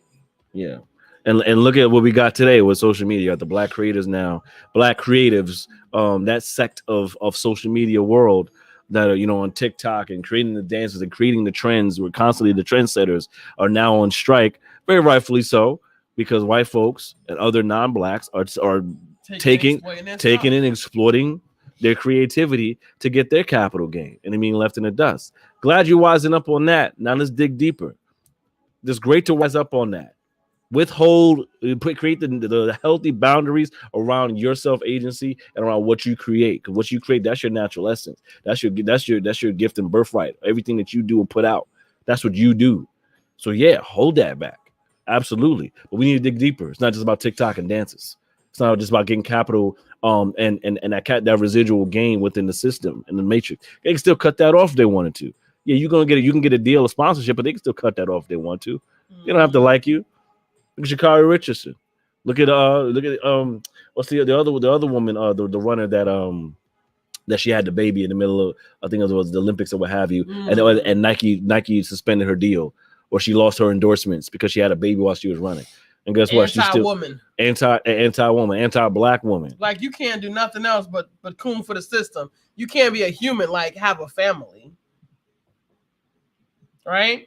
So these are the things that we get to address in our community with some urgency, because I have a difficulty contemplating, connecting with individuals who wake up every day and they're in this kind of like, I don't know, stagnant state of being. Mm-hmm. It's shocking to me and have absolutely nothing to talk about. You got to be careful. You know, they're talking about, you know, you jump out of company you keep. We as African people, because we've been taking our cues from the Matrix created a system that it excels in. And now you participate in it. And the way that the system excels, the way that the Matrix, the way white-centered consciousness thrives, are areas that are contrary to your natural disposition as an African. So it's not a part of your natural disposition to disregard your spirituality. So they put your spirituality into a bottle called something else. And you get to entertain it on whatever day of the week your particular group comes together. They manipulate your need for group dynamics, your need for fellowship. They manipulate that and use that as peer pressure. Right. Because that's basically what it is. Once you grow, you know, I joined this crew. Yeah, they will call your phone. They will visit your house. They will keep on, come on, inviting you to church. People still to this day invite me to their churches. And I'm like, word? What are we, strangers? Like, you know, I'm not going to church. Knock it off. And that's that disconnection that people that's part of our human condition. It's too. So like, weird. Like, you know me for this. You know me for this long. You're gonna disregard my business, and you're gonna be disrespectful to me. So can I come to your church? Because you want me to keep you company. For what you do, don't mess with me about what I do, and I don't do that. Yeah, I don't do it. And I'm the person where I interact with you as an African. I don't interact with you as none of your subtitles, because it's not necessary for me to interact with you as an African. I don't have to engage in none of your subcultures. I don't, because I'm gonna still love you regardless, because you're an African, and that's all that matters. Respect me. I just recently lost friendships because these folks are your poetry is not what I believe. Because I said, Sawabona, we are one, and we looked into each other's eyes and we are one. Well, Jesus gave you one commandment, that you love your brother as I love you. Make it make sense. So what are you saying to me right now, Dr. Blase, etc., dot. What are you saying to me? You don't believe as I believe. What do you believe? Because I just said exactly what you're talking about. Jesus, your Jesus, gave you one commandment, and that is that you love each other the way I loved you. So, Sawabona, I see into you, and I am you. We are the same. Namaste. The divine in me honors and respects the divine in you. What's different about that? And the thing is that means you've been disarmed by language without understanding the reality that we're all speaking the same thing. It may have a different title, there may be a different word used, but it's all the same thing. We're all talking about one thing. Right, but a lot of people get caught up in the titles and the religious aspects. So we're branching into how that affects us. It's amazing because you let that disarm you. How you rather not jump into a conversation of understanding. That's the thing too. You let that disarm you, and you rather walk away than not jump into a conversation of understanding to reach a common ground with your person. If you gave a damn. If you actually gave a damn. I realize that. A lot of things are one-sided as far as it's not mutual benefit.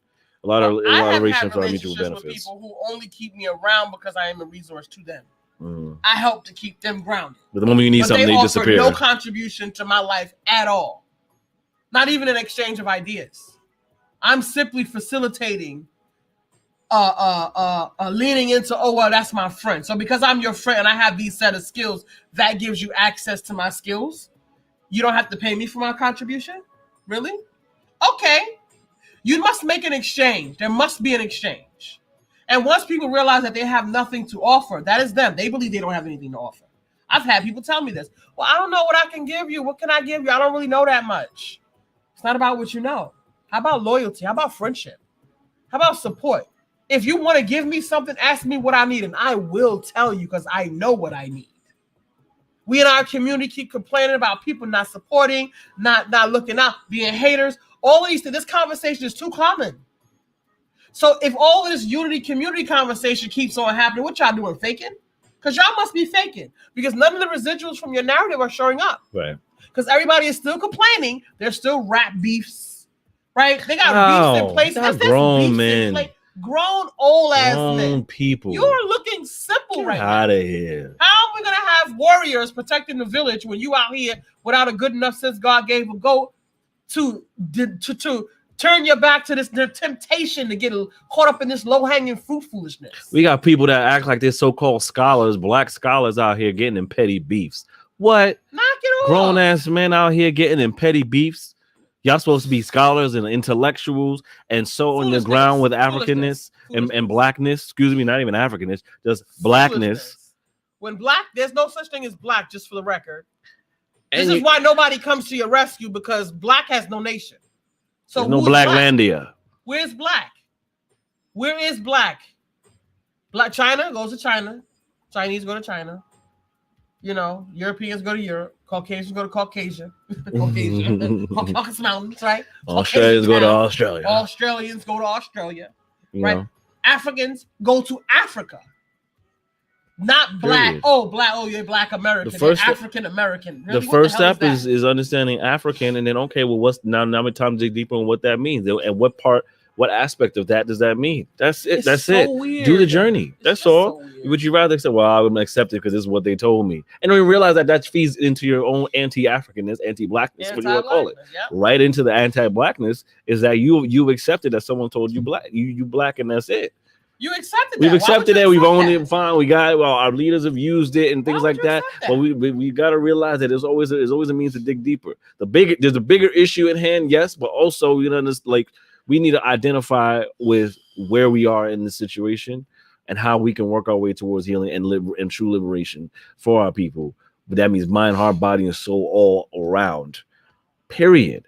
And a dispelling and a disconnection, a separation from this current state that we're in.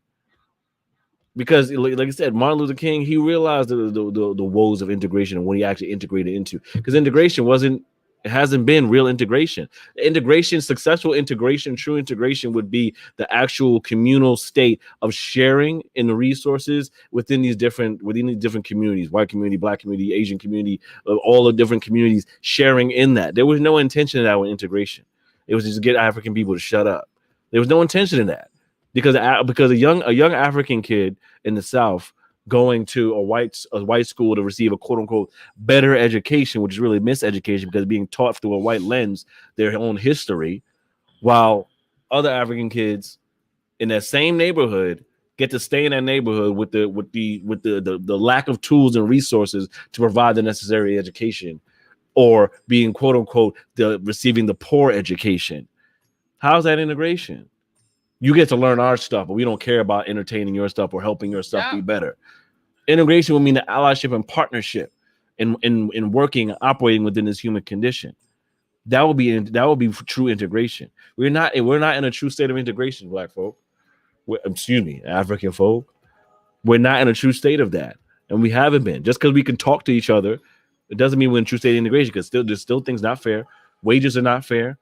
Black people don't receive the same care, the same rights for certain situations.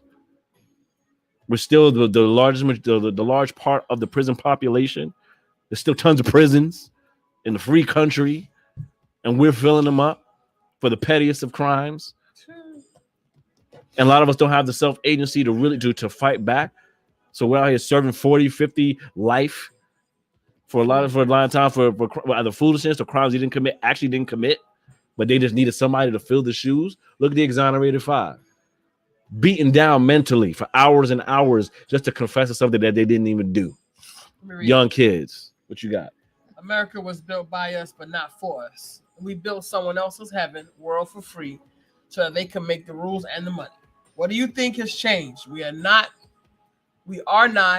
and never have truly been in control of any of this.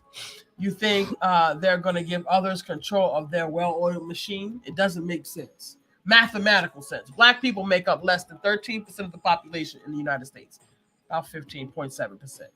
But yet we are 33.1% of the total murders, homicides, 28.7% of the total rapes, 54.3% of the total robberies, 33.5% of the aggravated assaults, 29.8% of the total larcenies, 35.7% of total violent arsons. And that is based on the United States Federal Crime Table from 2017. So we're 13%. So again, Dr. DeGroote would give us a classification if we had the infrastructure to be able to absorb our people's healing. We see, because the biggest part of our healing is the frequency and the vibration. We need to get back into the frequency, because right now we're in a very pivotal moment right now where blackness and Africanness is actually becoming a costume. And there are people to our own people. There are to our own people, because we have not yet designated what it is to be African in the frequency. We're skipping steps in our development, and we're just putting on this costume, and now everybody is free to put the costume on whenever they get ready. And we're holding on to this costume as if it's our dear life, and yet we're not elevating our frequency, because the frequency of African is healing. It is a manifestation of the creation of the healing that shows up in other people. I said I don't want to be the inspiration, because people stop there. I know that it's the inspiration, it's the motivation, it's a part of being African. It's a part of being in the experience and being held and holding space in an African frequency in a space that is so deprived. It's like you don't want to be the inspiration if it means stagnancy. Levels of deprivation. Yeah. So people, they just are looking for, they want to vibrate, they want to feel it. But you know something? We're sitting here having been the assets that we are, that we've done the work on ourselves. We actually are giving it away for you to create your own vibration. Because leaders replace themselves. I don't want followers. I'm not an ego. We need people who are actually functional, animated, fully committed African people in this work. That's what we need. That's an asset. We don't meet them where they at. Miss me with the meet them where they at foolishness. Because if you can discipline yourself and grapple through this treacherous experience here, because any African person did anything, it was a miracle. Because you're dealing with a constant state of racist consciousness, systemic, looming in the air. Whether you want to acknowledge it or not, it's constantly there. I see it every single day, everywhere. Everywhere. It's all over. It's in the posters. And you know what? Racism is not sitting at the board table. Racist is like, yeah, I'm going to work today. I'm about to get me some. I'm about to get out here in these streets and get it popping. Racism is not sitting at the board table. Yet it keeps showing up in the movie credits, in the movies, in the scripts. These are people. This is coming out of the people's minds. So they're getting these frequencies, and these stimulation is coming from somewhere that's manifesting in people who are totally unrelated, unconnected in any way. There's no specific board for racism. Everybody's going to the racism school. It's everywhere. It's in the frequency. People that are not European, people of other cultures come here and they learn racism and they apply it very well. Very well. Especially learning what the benefits are from it. And I am an exception to the rule. Yet I still get it. What you got? Excuse me, y'all. I got my silences going on. Go ahead. Yeah. I mean, yeah, Sister Melanie Queen says racism and everything. Absolutely. And it's a process of shedding and healing of this poison. It's what being African in this racist society. Absolutely. You know, we've got to break down this human condition daily and realize these things. Like we realize how much we built this particular country for a space for others to come in and disrespect those that built the country, right? That how have we sat okay with this type of reality for so long, right? And we build these ideas, these friendships, things like that, and the story of the immigrants and the story of this and that. Majority of the people in this country are immigrants, because the people that are long indigenous and native to this land have either majority been wiped out or put into hiding, so to speak, or wiped out in the consciousness of folks. They don't realize a lot of you are indigenous people as well, African, the BIPOC, the titles and things of that nature. All of this new all of the language around these type of things. And even shouts to the chief man of the Ramapo Muncie Turtle Clan. Spoke about this, the idea, even in when you talk about today, because critical race theory and diversity and race and inclusion and all these things come up in these conversations and these meetings and things of that nature. But and you get things like BIPOC thrown around, and even indigenous people get thrown around within that conversation for 2 seconds, and then you never talk about them again, right? They just say it for the title. It says the titles sound good. But they don't have nothing else to say. It's not part of the larger conversation. We need to look and understand what those indigenous people mean. Indigenous natives, indigenous for African folks, Moors, all those people that were like infusing themselves through this land before all this other shit came through, called America, called the United States, right? All that was there. All this land was there, and all this land is sacred, and it's been defiled for so long, with the blood of the people that helped build and helped curate it and steward it, and continues to be defiled with that as profit making, as business tools and transactional tools. We're still transactional tools. Mm-hmm. This is the business of America. Just like you mentioned earlier, the social security number is the same as a employer identification number, which is the number that businesses use so that they can make their profits and make their money. That's right. The EIN number is the same as social security number. It's an entity. You're an entity as a product of the United States. We utilize credit to get by. And if you don't have your credit or your social score or your social credit up to par, you ain't getting shit in this land. All that is we're not even to our fellow humans. All that's being skipped past, right? All that conversation is being skipped past. And racism is at the root of all of that. To create these funnels of who gets what, who has access to what, right? Who does what, where, and how. And if we don't like it, we can find a way to sift our laws and write something to get them out of here. But we can never want to write something to actually give them support. Or we write something to give support to who we need to help us mount up our power if we need some juice to get this car going. Yeah, what's upsetting to me is the fact that we don't even try it. But again, you gotta, when you make the proper assessments, you're gonna realize that the system that you're in, how able are you to get a win? The scenario of doing the assessment, which is a whole nother set of different set of skills. Remember, these folks have entire institutions where they have people employed, right? I was alluding earlier to I saw something over there, Brother Polite, who said, you mean to tell me you're saying that you're taking credit for having created the pyramids. Mm-hmm. You're taking credit for all of these vast creations and high sciences, and we are taking credit for these high sciences. Again, the Africans today are not the same Africans from back then. Not at all. Epigenetics dictates the residue is remaining. It hasn't disappeared. You just need to activate it. One, you need to spend some time by yourself so that you can activate it. And because they've utilized peer pressure, we are inundated with foolishness frequently. We hang around people who constantly talk about foolishness, foolishness is in our space. They've shifted our social context, how we interact with each other in our community. And they do positive reinforcement. This is why we keep on creating garbage. We keep putting out foolishness. We keep offering up our children to the lion to eat our kids. That's what we're doing. We're offering up our children. Well, the alligator. We're looking at these kids. We're not looking at their future as viable builders of our future as a collective of people, but everyone else looks that way. This system refuses to allow you to maintain the consciousness of I'm an other, although this country treats African people like others every day. It's in the cycle. Even though we are it. It treats us like the other, but if you start to consciously hold that, you'll behave differently. No, but what they want you to do is participate in the system, because this is someone else's business plan. And every time they create a disease, they create a product for you to purchase. They create a dysfunction. Your insecurity means that you'll be buying this garbage, this thing that you don't need, this thing that you don't need.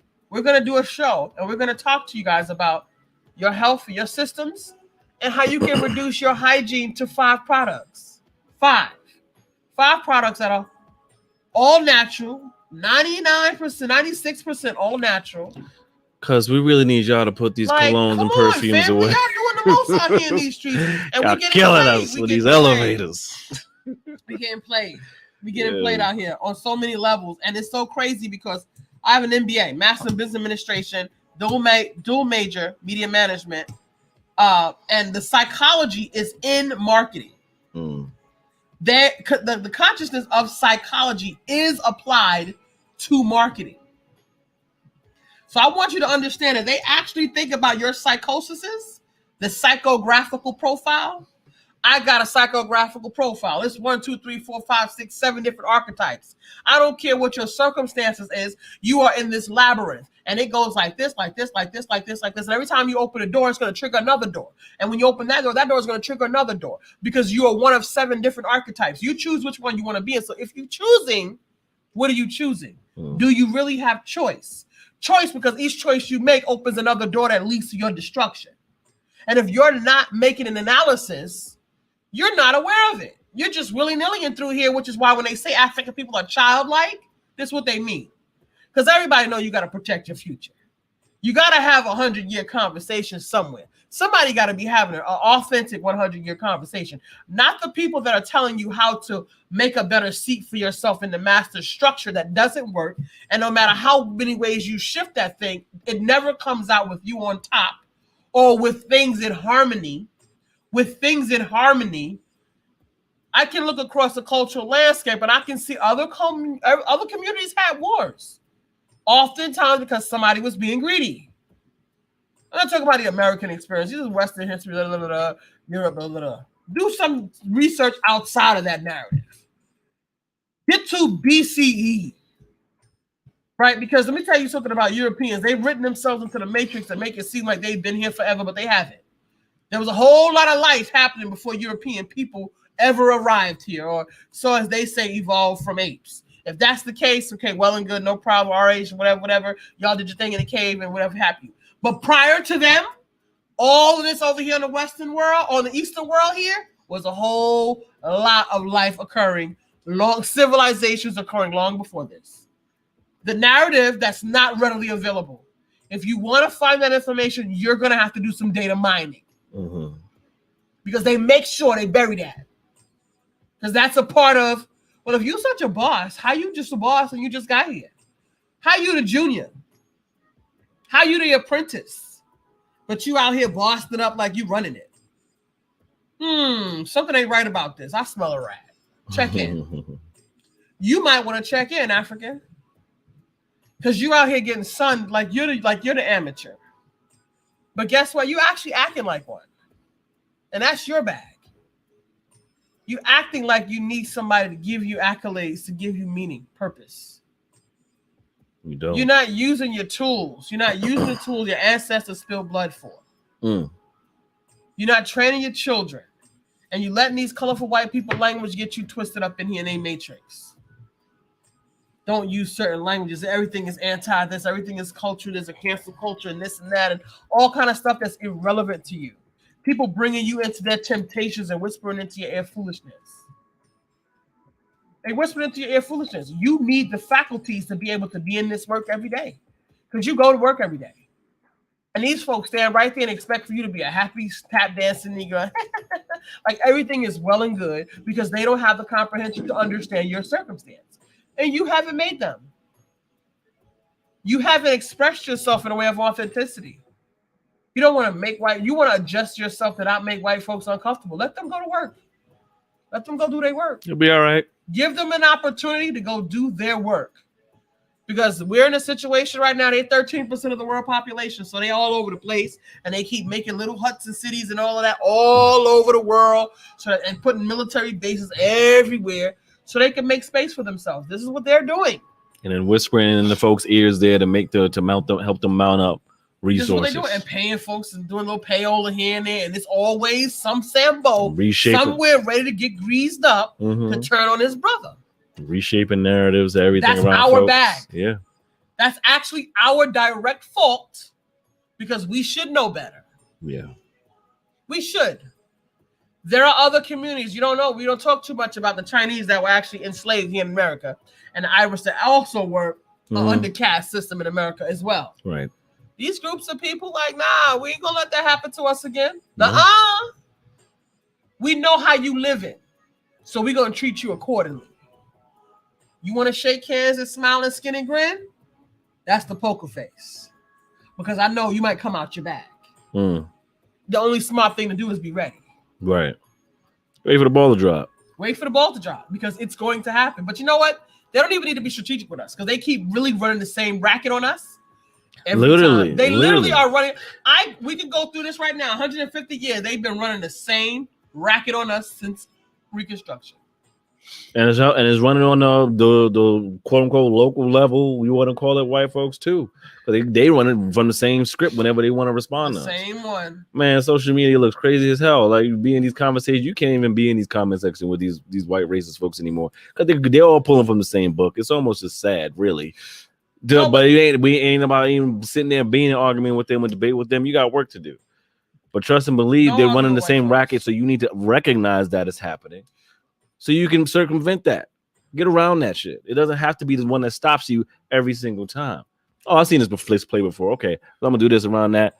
Gotta get to the goal. Step next. Gotta get to the goal. The goal's not them. The goal's not to be them. They're not the point. They're not the point. The goal's not to be them.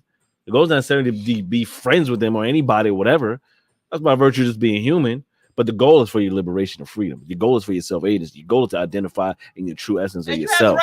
You have that right. Don't let these folks intimidate no one else can tell you otherwise. Well, you should be doing this. No, actually should be ignoring you and do what I need to do. Thanks. Appreciate you, but I gotta go. Simple as that. Keep it moving. And not feel a way about it, right? Because it will make you feel a way about it. Well, why do you have to talk about that? But because no one else is. And it needs to be talked about. That's why my healing matters in this situation. And doesn't mean it doesn't here for you. It doesn't care about you. It doesn't care to offend you. It just cares to be so it can be what it needs to be for me. What these folks do, they period. Come. They will find a way to make it offensive to themselves. They get their coins and they send their American dollar. They manipulate the system. Since you want to manipulate the system that the American dollar is weighing so heavy, now we're just going to take that coin and we're going to put it and infuse our community. We're going to build up our community. It literally only takes, I was listening to our ambassador. Well, she's no longer the chairman of the African Union, Afrikan. Oh, you guys gotta, you guys want to get into some a footprint of what it looks like to be on a 50-40 year plan.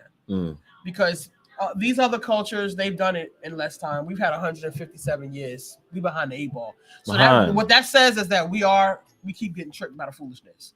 And right now, they just keep throwing a little bit more confusion in this place, a little bit more confusion. They literally just created another 3 or 4 lines of division. We watching Loki. What is it called? The TVA? Oh, the TVA, the Time Variant Authority. Authority or something, yeah. Time Variance Authority. Offshoots of different types of circumstances. For those that are Marvel fans. Marvel fans, right. So here comes, they threw in a few, once they throw in a couple of confusion tactics, they run the play, and I could write a report, create a 50-page report right now, drop that into space, and guess what? The social climate is going to take it and it's going to misform it. It's going to shape the form of it, How it's going to fall into the ground is what it's going to do. Right. But at the end of the day, you know what my point is? To keep you off center. That's it. That's it. Yeah. I don't really care what you do with it, as long as it's working. Because we over here, we busy. We get things popping. We're strengthening ourselves. Stay in the course. You have to stay the course. Are busy caught up in the foolishness. And what makes it worse is once you attach something to people's identity, once they base their self of being in it, I'm a professional and this is my job and this is my career. Folks are not going to give that up because that you're talking about people who've been in deprivation, because that was the play. The play was to keep you in deprivation because you were once building your Tulsa, Oklahoma, right? So you have already had 157 years of people with plenty. You would have had all of these years of people who have negotiation ability because we have our own economy, our own money system. We would have had our own financial system, right? And it probably would not have included usury and all of these crazy manipulative fees that oppress our own people. We wouldn't have done that because we would have created a system that support our growth. Right. Right. So lateral but moves. we would have eventually evolved those spaces to create the network of connections. Tulsa was Tulsa. We would try to create all the network the same way that these folks, their company is here. They have a company in Sweden. They have a company in Italy. They have a company in Australia. They have a factory over here. They have a factory. One company, Amazon, is all over the world. See, we would have done that over 157 years with the inkling of African genius inside of there. So once those people came and burned those communities out and reset that space, you have 4 million plus whatever, how many more we had created in that next 59 years outside of the 1865 Reconstruction to 1921. You had how many Africans on the planet then? I mean, in America then. They said 4 million after enslavement. Okay. Now let's say in 59 years, now you have 15 million. Now you have 15 million Africans burned out and nowhere to go. So what are we going to do with them? We're going to keep them sick, keep them drugged up, keep them running our wars, keep them scrapping, grappling for whatever crumbs we dropped them from our table. And that's the perpetual cycle we've been in since Reconstruction. We have made no movement. We are in the same place we were right after Reconstruction, right after they burned our communities down. And we're actually in a worse state of fighting against it because we've been so disarmed over the past, 50 years or so. And the worst piece about that is at the very least, we did have a unified consciousness of who we were in this country. That was the only thing that was still working for us until the 50s and 60s. Once we lost that, it was a wrap. That was a wrap. It was a wrap. We lost all. Now everybody running around here talking about mines. It was for me. Right. And I can do mine. I can do me. I got my own thing. I can do. You do you. You did it. So now, what? It's a wrap. So what we gonna do, Africans? Because that doesn't get better. Right. Without serious intervention, that does not get better. And the frequency of our people and the connection of our people does not improve unless we equip people. So our personal contribution to that is the supporting and the giving and the infusing. So it frustrates me personally when people steal and take and don't mount up to create a bigger experience, because there's a real urgent need for us to create the type of healing in our space to begin to do the authentic piece of the work. I'm not necessarily talking about the self-education piece, because you need to do that anyway. I'm talking about the application piece. Yeah. I'm talking about the piece where you actually give, how do you do the work? How do you do the work in real time? Right. How does it live in your life on a daily basis? What do you need to do daily? And it's more than buying black. Baba Mwalimu said, I'm not only buying black, I need to know what your politics is. Yeah. Because you might be buying black from this person who is a brown Oreo cookie, a brown person on the outside, white on the inside, who seeks to exploit their people. Mm-hmm. So I'm not just buying black. See, that's why we don't endorse much. We don't. We're very discriminatory about what we endorse for that particular reason. Because everybody is not committed to African sovereignty, which is our birthright. I shouldn't have to say it. But because it's been taken and because it's been diminished and minimized by people intentionally, unbeknownst to some of the John and Jane Q public, who don't realize that they are mechanisms against the humanity and the daily birthright of African people, they can learn it from you or not. It's up to them. But it's not your business to be concerned with you ill. You need to get well. You ain't got time to be worried about whether the kids ate. Let somebody take care of that. You need to be good and take care of your body. Them kids, they'll be all right. Take care of you, get well, take care of your mind, take care of your spirit, take care of your energy, and start to build a fortified consciousness. Because that's what you're going to need. Your Bible told you to turn your back to temptation. Resist temptation. That's what it means. Resist temptation for those who are Christian. Right. If you know how to resist temptation, which is the application in the being and the activity of your work, some of those things that you do in your daily life, you wouldn't be doing because you'd be resisting temptation. So because there's some gray area in that work you have, I needed a work that was more chiseled. A, B, C, D, and application. Mm-hmm. And application wasn't coming out of that work for me. It was limited. And it did not infuse your ability. Greater works than these shall ye also do. Because this is what I stood on before I got other faculties to do my work. Right? Greater work than these shall ye also do. Jesus said so. So if your perfect example, and that's just to have a conversation, because I know I'm always talking to my people who use a Christian Bible reference. And if the Christian Bible is your reference, and most of us, even those of us who have turned a new leaf in our elevation and maturity and our path, as I stated, I still have that default because I spent 20 years hard body with that book only. So due to repetition, it was engraved. So I'm telling you, there's some work to do to synthesize that work, clean that work, clear that space out. And some of that stuff, you got to throw that thing back. Right. You got to chew up the fat and spit out Toss the it back in the Some ocean. of that junk you got to throw back. I'm telling you. Some of it is strictly for story purposes and cinematic effect. What they call That's it. Cinematic effect. In the cartoon shows is fillers. They're just fillers. Some of that stuff is straight up for cinematic effect. Mm-hmm. That's from the table that King James brought in a sequester and had them write this here thing down and do it the way they was doing it.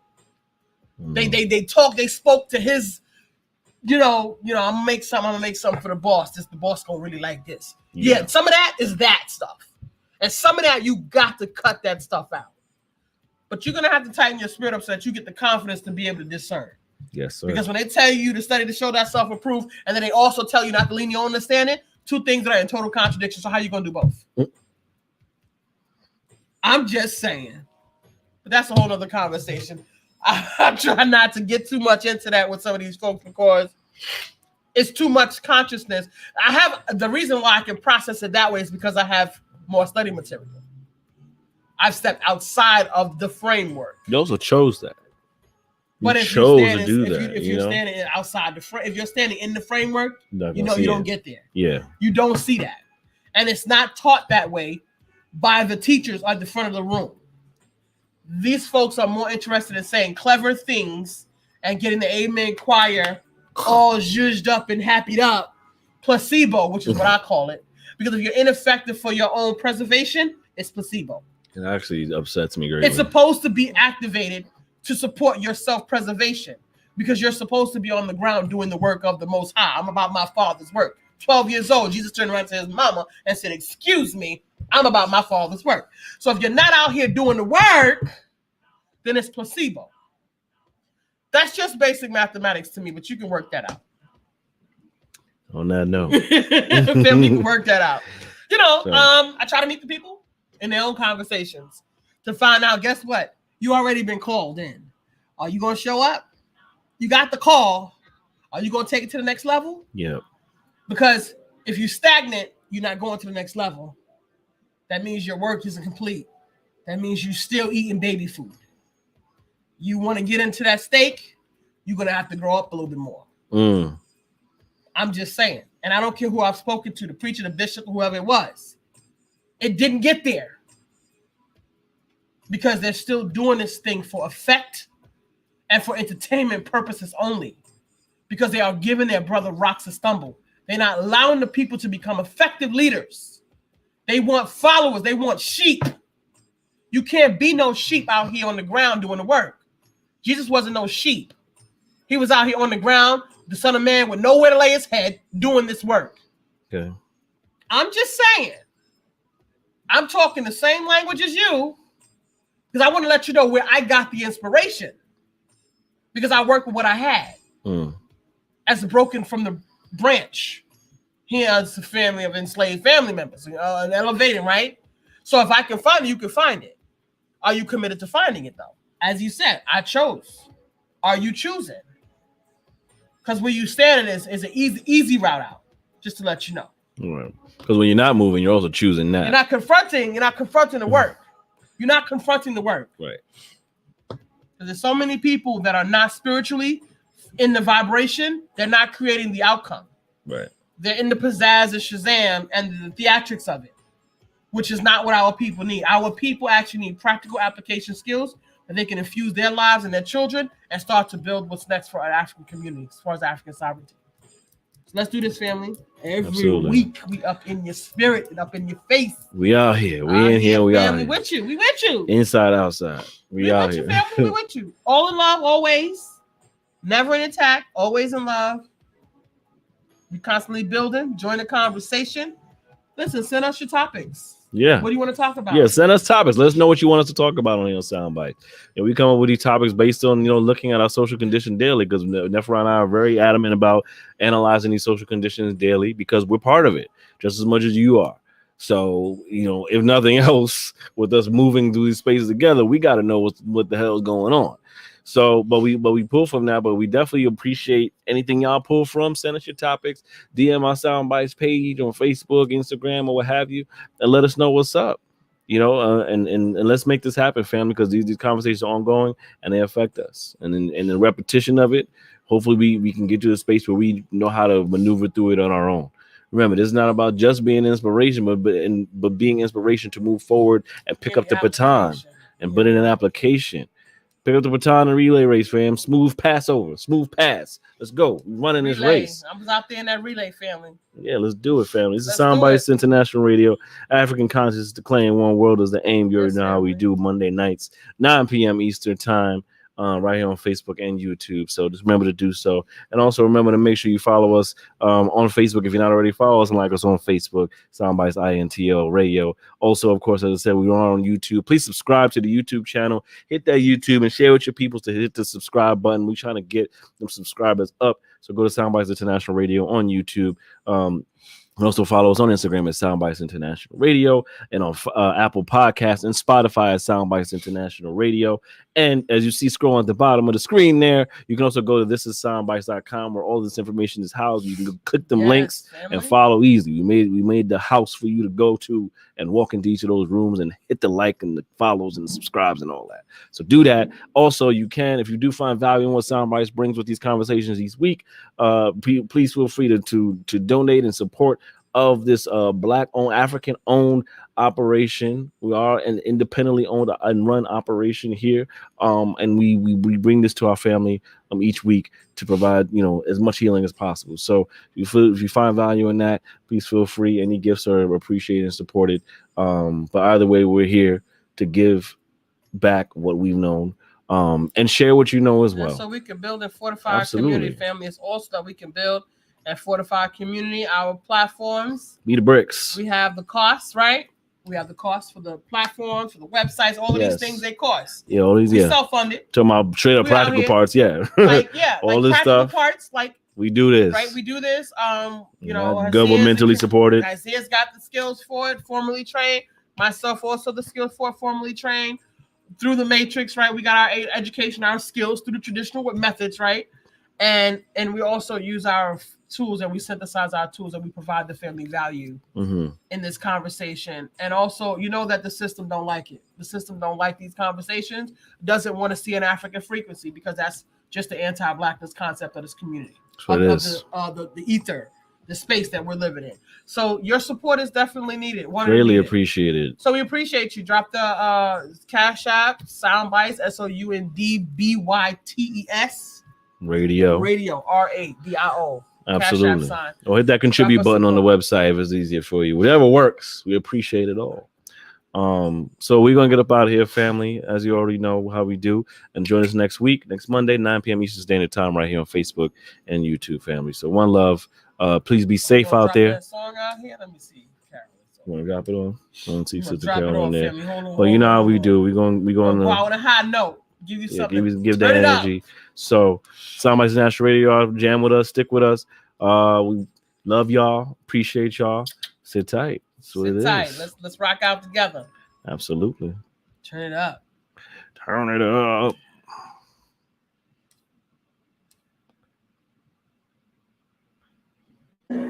I walk the face of the earth with a boldness which makes people ask who sent you. I tell them I am. They tell me that's a cute affirmation, but it's not an answer. I reply, listen again. My affirmation is your answer. It's the power of I am. This is the greatness of I am. Look at the strength that I have. None of the truth can deny that. Hear the proof in the hi-hat. Eternal reflection, I digress. I love me more, never love less. I love me more, never love less. Turn $1,000,000 dreams, yeah, how I manifest it. Look deep inside, yeah, you be the blessing. $1,000,000 dreams, yeah, how I manifest it. Anything I want, yeah, turn up. This is the power of I am. This is the greatness of I am. Look at the strength that I have. None of the truth can deny the power of I am. Handsome chocolate mofo, yo. Anytime I'm on GoPro, lyrical high home growth. Living spots with a cold so low. Conditions without morale so low. So I pitched it fast, pitch it slow. Till the cows call home, bro. It didn't make sense. I was told as a child I wouldn't be shit. Revenge on my mind, started flipping the script. They fed me lies, started puking that shit. They treated me different, I embraced that shit. You know the ones that be closest to you to be the family ties. Sacred bonds, seeing plenty murder, dirty service, ludicrous. Got going a dirty burner, but better believe in me 1,000%. Better I achieve what I was saying here again, and I couldn't resist. Kill these niggas with their toxicness without a popping piss or monotonous. Told myself I couldn't rock with this. Hanging with goofies couldn't get rich. True blood suckers couldn't see bliss, couldn't see shit. Kiss cold face, nigga, you dead wrong. I ain't regurgitating, percolating, singing the same song. I'm blessed all day long, you lame all day long. Having a form of godliness, but denying the power thereof. Fuck nigga, I am. Some people might say I'm wise. Well, they're absolutely right. I am wise. As in washed, cleansed, and purified of the nonsense they tried to attach to my context. I am resilient. I am more than a survivor. I am a thriver. It's the power of I am. This is the greatness of I am. Look at the strength that I have. None of the truth can deny that. Hear the proof in the hi-hat. Eternal reflection, I digress. I love me more, never love less. I love me more, never love less. Turn $1,000,000 dreams, yeah, how I manifest it. Look deep inside, yeah, you be the blessing. $1,000,000 dreams, yeah, how I manifest it. Anything I want, yeah, turn up. This is the power of I am. This is the greatness of I am. Look at the strength that I have. None of the truth can deny the power of I It's just a am. grind.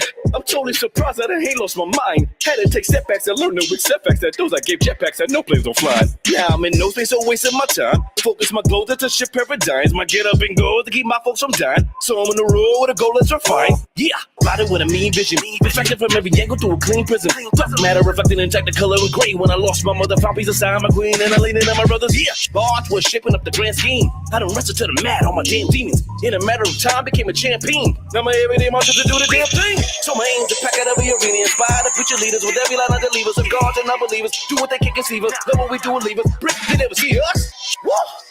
God damn, I'm feeling good, motherfuck. What they say, I'm doing what they never would. Yeah. Get a grasp on your life, yeah. Pay many sacrificial prices. Podium done playing nice, yeah. They gonna recognize who the nice is. From the north to the southeast, kicking others every lane, share about seats. I'm in line with it, man. You can't outbeat anything I want, yeah. Turn up. Man, I ain't talking in terms of I wish, I want to, or even I will anymore. Only things I proclaim, I do, I have, and I am. I do as my ancestors instruct. I have all I need to affect change, and I am a living magnification of God. This is the power of I am. This is the greatness of I am. Look at the strength that I have. None of the truth can deny that. Hear the proof in the hi-hat. Eternal reflection, I digress. I love me more, never love less. I love me more, never love less. Turn $1,000,000 dreams, yeah, how I manifest it. Look deep inside, yeah, you be the blessing. $1,000,000 dreams, yeah, how I manifest it. Anything I want, yeah, turn up. This is the power of I am. This is the greatness of I am. Look at the strength that I have. None of the truth can deny the power of I am. Nah, lay them hands on them, family. The Soundbytes International Radio. One love, family. Have a blessed night. Be safe. We'll see you next weekend. Peace out.